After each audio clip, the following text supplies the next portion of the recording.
Welcome to the slop farm. Enjoy the video. You start by confirming a reliable backup. If you haven't, create a full export now so you can recover quickly. Once done, verify you have admin or content manager rights and that collaborators are informed. Make sure to open the changelog and dependency list to note breaking changes and plugin versions.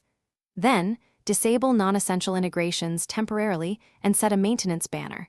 This reduces conflicts while you begin the update process. You proceed by updating core modules one at a time because sequential updates simplify troubleshooting. Watch the console and logs for errors after each step.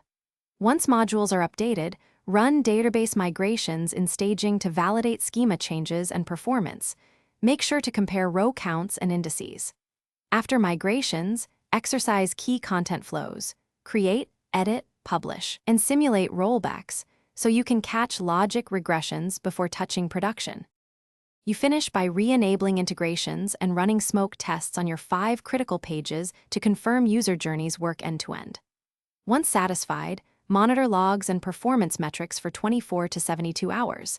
Set alerts for 5xx errors and abnormal latency so you catch issues early.